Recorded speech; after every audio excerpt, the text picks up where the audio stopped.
Di episode sebelumnya diceritakan kalau Luo Feng bersama dengan tim Palu Api sekarang sedang dalam bahaya, di mana mereka memilih untuk masuk ke dalam sebuah gedung demi menghindari kejaran monster. Sanggupkah mereka melarikan diri atau malah memilih untuk melakukan perlawanan? Tapi sebelum itu gue mau ngasih tahu sesuatu nih. Buat kalian yang hobi banget nonton film tapi males buat keluar rumah, gue ada rekomendasi website di mana kalian bisa menonton film secara gratis dan tentunya dengan kualitas HD. Ini dia cuy, namanya Duta Movie 21, website yang paling terupdate dan juga terlengkap. Nah, di sini kalian bisa nonton berbagai jenis film, mulai dari action, horor, kartun, atau series, ada pokoknya.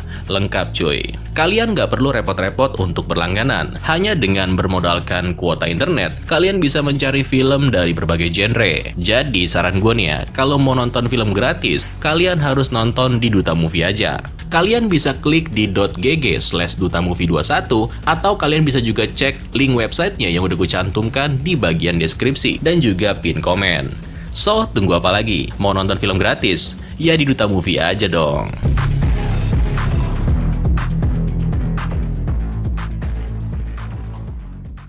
Dalam pelariannya, Kapten Gao Feng ternyata memutuskan untuk melawan monster yang sedang mengejar mereka itu. Di sana, dia langsung berhadapan dengan seekor harimau dengan kemampuan setingkat dengan jenderal level bawah. Pertarungan tersebut rupanya juga diawasi oleh tim taring macan. Bahkan dalam obrolannya, Zehu dan kawan-kawan mengakui kalau Gao Feng adalah warrior tingkat jenderal dengan kekuatan yang sangat luar biasa. Zehu juga memperingatkan teman-temannya supaya nggak menganggap remeh warrior yang bernama Luo Feng.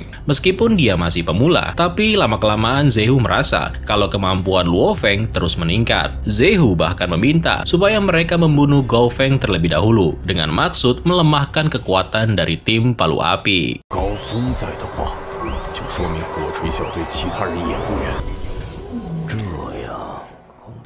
Sementara itu di dalam sebuah gedung, tim Palu Api juga diserang oleh segerombolan monster. Pertarungan terjadi begitu cepat. Tim Palu Api berhasil mengalahkan hampir semua monster yang muncul. Nah, Luo Feng yang berada di bagian belakang kemudian menggunakan kemampuannya untuk mendeteksi seberapa banyak jumlah dari monster-monster itu. Luo Feng menghitung seenggaknya ada 32 monster level bawah yang menyerang mereka secara serempak. Tapi pada saat dia ikut bergabung dalam pertarungan, Luo Feng tiba-tiba menyadari kalau ternyata ada 33 monster. Nah, monster yang ke-33 itu rupanya muncul tepat di belakang Su Xin.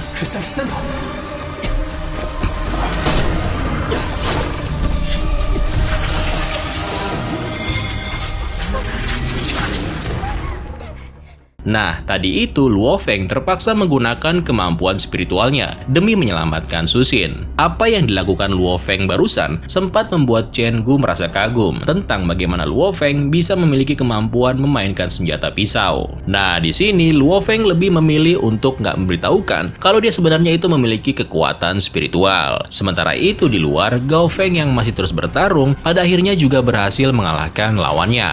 Nah, tim taring macan yang kebetulan memperhatikan pertarungan Gao Feng kini benar-benar yakin kalau Gao Feng emang kuat banget. Karena itu mereka sekarang berencana untuk mengetes kekuatan Gao Feng dengan mempertemukannya melawan seekor monster yang lebih kuat lagi. Di sisi lain, setelah mengalahkan semua monster, tim Palu Api kemudian memutuskan untuk beristirahat sebentar. Di momen ini, Luo Feng lalu bertanya kepada Su Xin tentang kenapa Su Xin bisa berada di dalam tim relawan. Su Xin kemudian menjelaskan kalau dia bersama dengan orang-orang dari kampus lagi meneliti perihal vaksin dari virus RR. Nah, karena proses penelitian itu membutuhkan banyak sampel, makanya dia bersama dengan relawan lain memilih untuk terjun langsung ke lapangan. Pada saat itu, Su Xin sebenarnya dikawal oleh seorang warrior. Namun naas, si warrior harus mati bersama dengan guru dan juga teman-temannya. Nah, mendengar apa yang baru aja dikatakan oleh Su Xin, seketika membuat semua anggota tim Palu Api menjadi marah. Chen Gu bahkan mengatakan kalau kemungkinan kehadiran warrior dan relawan di tempat ini hanya untuk dimanfaatkan sebagai umpan oleh tim yang lain demi untuk berburu monster tingkat atas. Karena itu, hanya ada satu tim yang menurut Luo Feng memiliki niat jahat seperti itu.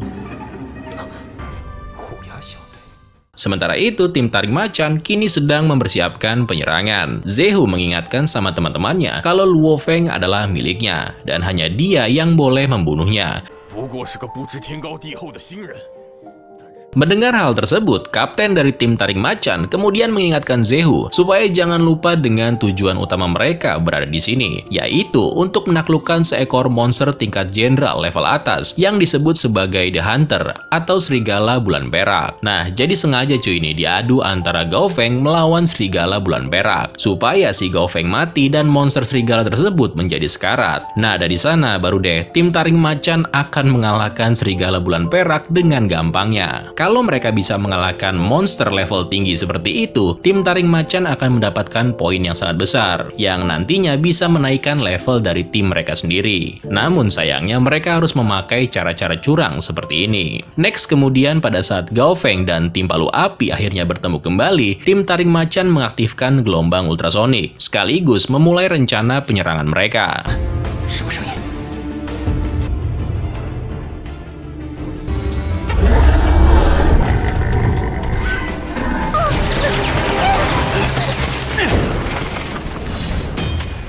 Dalam kejadian itu, Zhang Qi terkena tembakan ketika dia berniat melindungi Kapten Gao Feng. Akibatnya, tangannya harus terputus. Posisi tim palu api bahkan semakin terdesak ketika Zehu melancarkan serangan menggunakan roket. Alhasil, jalan keluar bagi tim palu api kini menjadi terhalang. Sebenarnya, di sini Gao Feng udah mengetahui tentang siapa pelaku di balik ini semua. Namun, konsentrasinya seketika menjadi teralihkan ketika mengetahui kalau monster-monster dengan level setingkat jenderal udah pada muncul dan mengurung mereka.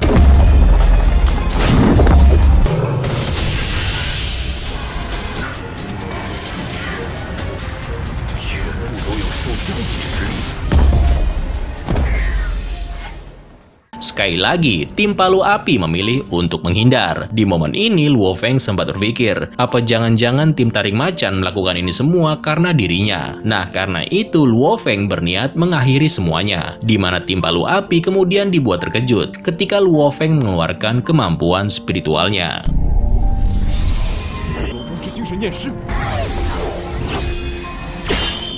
Dari sana, Luo Feng lalu meminta kepada yang lainnya untuk segera mengikutinya. Nah, di tengah jalan, tiba-tiba mereka dihadang oleh monster kalajengking besi. Namun sialnya, ini monster malah dibuat nggak berdaya oleh kemampuan luar biasa yang dimiliki oleh Luo Feng.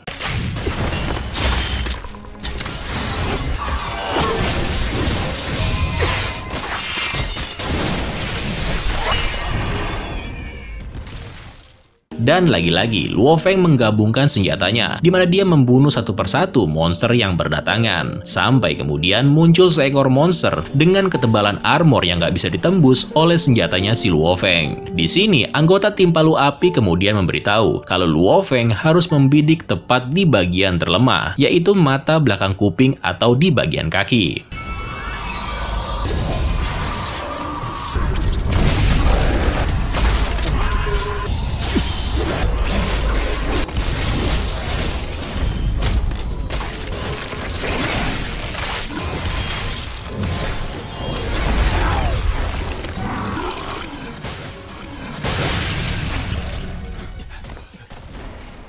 Setelah Luo Feng mengalahkan monster itu, untuk sementara waktu tim palu api kini bisa menghindar dan bersembunyi di tempat yang aman. Zhang Qi yang terluka merasa kalau sekarang karirnya sebagai warrior udah berakhir. Namun meskipun begitu, masih bisa selamat seperti dia aja, mungkin sangat berarti bagi keluarganya yang selalu menunggu di rumah. Chen Gu lalu menambahkan kalau Zhang Qi bisa menjadi seorang instruktur, andai dia benar-benar pensiun menjadi seorang warrior. Nah, di sini Luo Feng juga nggak lupa nih untuk meminta kepada semua teman-temannya supaya jangan memberitahukan kepada siapapun kalau dia adalah seorang master spiritual. Alasannya adalah karena biasanya nih, siapapun yang tiba-tiba punya kemampuan spiritual, entah itu dari pihak militer ataupun bela diri, pasti akan diperebutkan dengan berbagai macam cara. Nah, setelah tim palu api setuju untuk merahasiakannya, tiba-tiba monster serigala bulan perak muncul yang membuat anggota tim palu api menjadi kaget. Sebenarnya monster serigala itu sedang dalam kondisi yang terluka. Namun meskipun begitu, serigala bulan perak ini masih terlalu kuat jika harus dilawan secara langsung. Nah, karena mereka ini nggak bisa kemana-mana juga, mau nggak mau Luo Feng memilih untuk melawan monster itu sendirian. Sehingga dengan begitu, yang lainnya bisa membawa keluar Zhang Qi dan juga Su Xin dengan selamat. Menurut Zhang Qi, kemampuan Luo Feng kemungkinan sekarang sudah berada di tingkat jenderal perang level menengah. Sedangkan serigala bulan perak ada di tingkat jenderal level tinggi. Jadi berdasarkan teori tersebut, harusnya Luo Feng nggak akan bisa mengalahkan serigala bulan perak. Tapi karena si monster lagi terluka, kemungkinan Luo Feng masih mempunyai harapan untuk menang.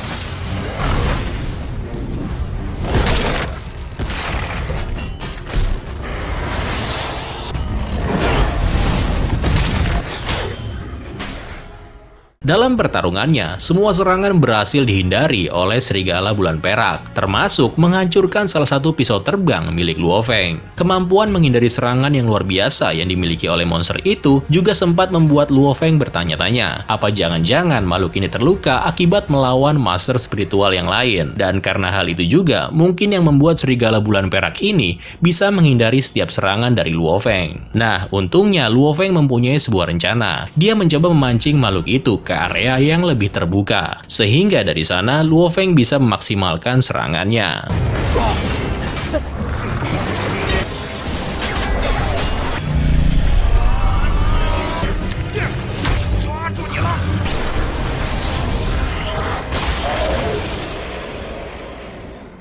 Mendapati kalau Luo Feng selamat, Su Xin dengan refleks kemudian memeluknya. Tim Palu Api yang melihatnya juga ikut tertawa menyambut kemenangan tersebut. Namun sayangnya dalam pertarungan tadi, tangan Luo Feng sempat terluka. Begitu juga dengan senjata pisau terbang miliknya, yang rupanya udah hancur. Selain itu, tim Palu Api juga menemukan kalau ada sebuah alat pelacak yang rupa-rupanya udah dipasang oleh tim taring macan di tubuh makhluk itu. Singkat cerita, begitu tim Palu Api pergi, tim taring macan datang ke lokasi kejadian. Namun betapa marahnya mereka ketika mengetahui kalau tim Palu Api udah mengambil bagian-bagian dari tubuh serigala bulan perak. Panik, kesel, bingung, itulah yang dirasakan oleh tim taring macan. Nah, karena itu mereka berencana akan menyergap tim Palu Api demi menghalangi mereka sampai ke markas. Tapi sayangnya tim Palu Api udah tiba lebih dulu. Dengan penuh rasa marah yang gak jelas, Zehu kemudian menghampiri tim Palu Api. Namun sialnya, Zehu malah dibuat nggak berdaya oleh Gao Feng. Keadaan semakin memanas ketika semua anggota taring macan kini bersiap melawan tim Palu Api. Tapi untungnya pihak keamanan segera melerai dan meminta kedua kubu supaya nggak melakukan tindakan yang melanggar hukum. Zhang Qi kemudian dibawa ke ruang medis untuk mendapatkan perawatan khusus.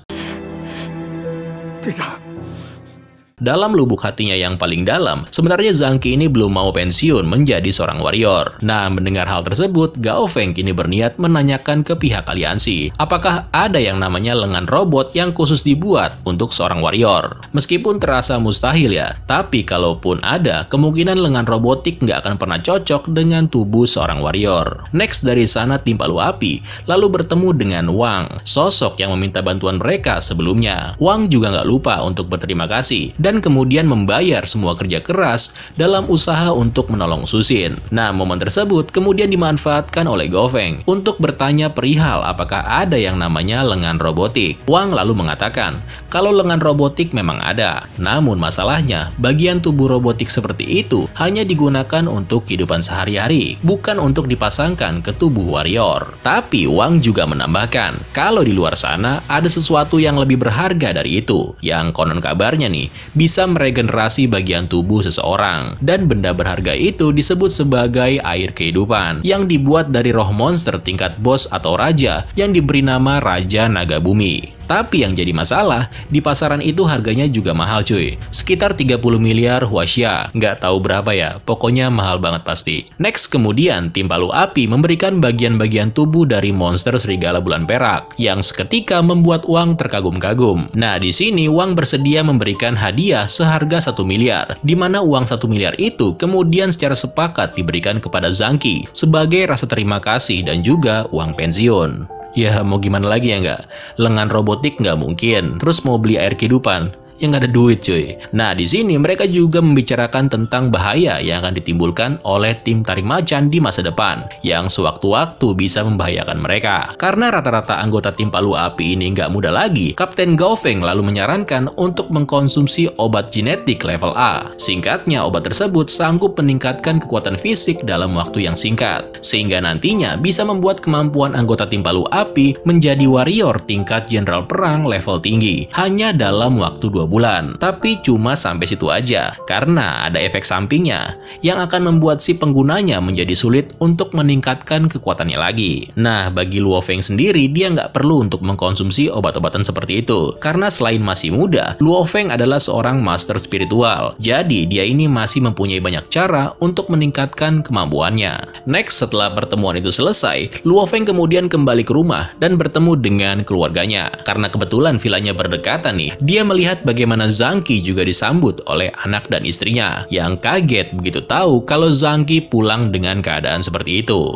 Nah, di sini Luo Feng merasa sangat marah dengan apa yang udah dilakukan oleh tim taring macan terhadap Zhang Qi. Dia kemudian berjanji kalau suatu saat nanti dirinya akan membuat perhitungan. Saat Luo Feng berada di dalam rumah, dia lalu melanjutkan aktivitas meditasi sambil merenungkan betapa cepat tingkat pertumbuhannya. Di titik ini aja, Luo Feng udah mampu menguasai tingkat pertama dari jurus pedang 9 petir, termasuk juga kekuatan spiritual. Yang itu berarti kekuatan Luo Feng ini udah setara dengan tingkat jenderal perang level menengah. Tapi demi menyeimbangkan antara kekuatan fisik dan spiritual, dia kini berencana untuk lebih lagi nih memfokuskan diri pada kemampuan fisik. Namun belum selesai Luo Feng merenung, tiba-tiba dia mendapatkan panggilan telepon dari Kapten Gao Feng yang memintanya supaya segera datang ke Mall HR milik aliansi. Ternyata Gao Feng ini ingin memberikan hadiah berupa senjata pisau terbang yang baru yang lebih baik dari sebelumnya. Tim Palu Api dengan senang hati akan selalu membantu Luo Feng supaya menjadi lebih kuat lagi. Dan dengan Luo Feng yang semakin kuat, maka tim seperti taring macan gak bakalan berani macam-macam dengan Palu Api. Nah, di momen ini juga Luo Feng bertemu dengan Su Xin yang terlihat lagi berbincang dengan Wang. Rupanya selain bekerja bersama dengan para peneliti, Su Xin ini juga menjabat sebagai manajer di mall aliansi HR ini. Nah, setelah bertemu Su Xin, gak lama berselang datang seseorang yang bernama Su Gang, yang merupakan abangnya Su Xin. Jadi keluarga Su itu ternyata adalah bagian dari keluarga besar yang ada di dalam aliansi HR. Aliansi HR itu sendiri adalah aliansi dari 9 keluarga super kuat yang ada di dunia. Dalam aliansi global, aliansi HR didukung oleh selusin keluarga kelas 1 yang tersebar di 5 negara bagian dunia. Sedangkan di negara ini, atau di negara Huaxia, keluarga Su sendiri masuk dalam 12 keluarga yang paling terpandang. Nah, kita balik lagi ke abangnya Su Xin. Dia ini bisa dibilang memiliki sifat yang sombong. Terbukti ketika bersalaman dengan Luo Feng, Su Gang langsung membersihkan tangannya, yang seakan-akan menunjukkan kalau dia merasa jijik dengan warrior seperti Luo Feng. Gak lama berselang, alarm tanda peringatan tiba-tiba berbunyi. Seekor monster tingkat raja yang bernama beruang hitam batu raksasa muncul dan terlihat mendekati pangkalan Jianan dengan sangat cepat.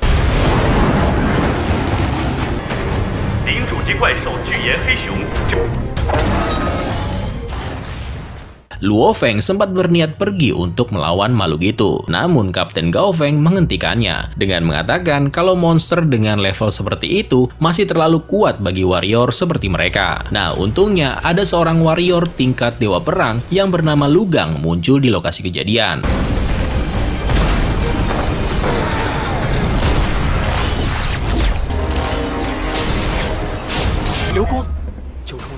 Dalam pertarungannya, kekuatan tingkat dewa perang benar-benar luar biasa. Luo Feng bahkan sempat dibuat kagum ketika melihat sang dewa perang bertarung menggunakan teknik pedang 9 petir.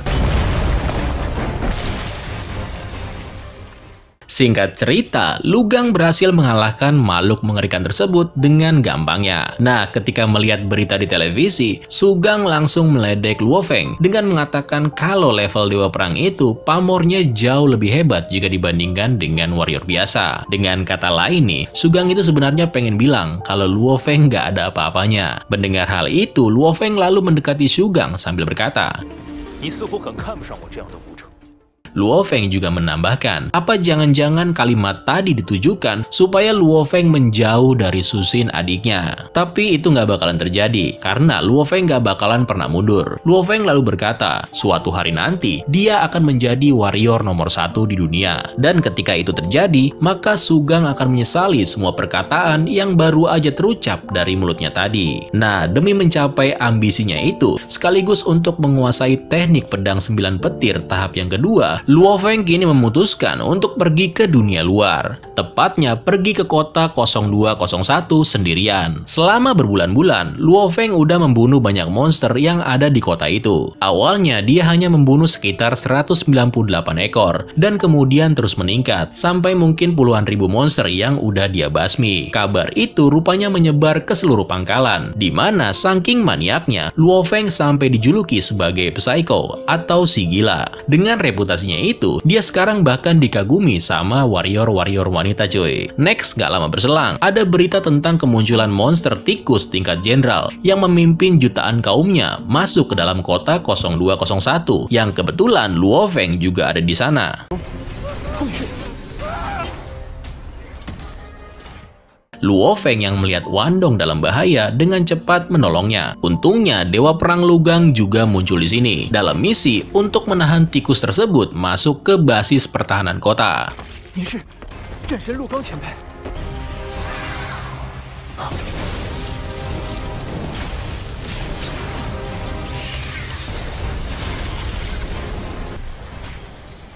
Nah, karena tikus-tikus ini nggak ada habisnya, Lugang dan yang lainnya hanya punya sedikit kesempatan untuk menahan laju dari monster-monster tikus itu selama beberapa menit, sambil menunggu kedatangan jet-jet tempur. Namun sayangnya, seorang dewa perang juga bisa kehabisan tenaga, karena dia nggak bisa gitu terus-terusan melawan musuh yang emang nggak ada habisnya cuy. Begitu pesawat penjemput tiba, Lugang meminta Luo Feng dan Wandong supaya segera pergi. Rupanya, Lugang kepengen menghabisi semua monster tikus yang ada dengan kekuatan penuh. Namun tentunya ada harga yang harus dibayar, yaitu dirinya sendiri.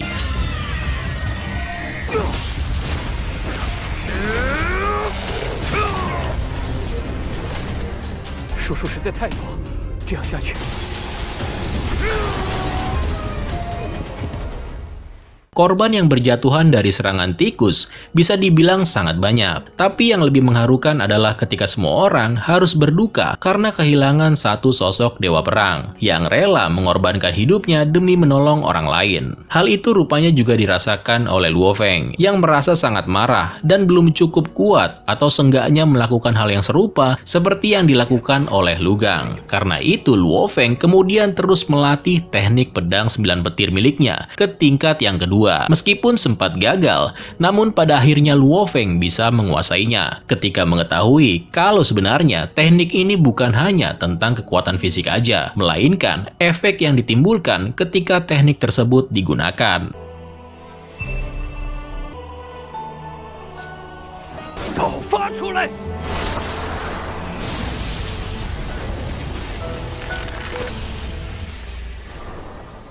Nah, nggak jauh dari tempat Luo Feng berlatih, Zehu bersama dengan ketua tim taring macan mengamati setiap pergerakan Luo Feng. Di sini, akhirnya Zehu tahu kalau dia seharusnya membunuh Luo sejak awal. Karena kalau sekarang ini, Luo Feng itu levelnya udah berada di atas Zehu. Mendengar hal itu, Kapten Tim Taring Macan kemudian mengatakan supaya jangan terlalu khawatir, karena dia akan menemukan seseorang yang cukup kuat untuk bisa membuat Luo Feng mati dengan cara yang mengenaskan. Apakah Luo Feng bisa menjadi warrior nomor 1? Dan apakah Zehu bersama dengan tim taring macan pada akhirnya bisa membunuh Luo Feng? Kalau gitu kita sambung lagi ya di part yang berikutnya. Terima kasih buat yang udah nonton dan sampai jumpa di video selanjutnya. Keren lo semua. Ciao.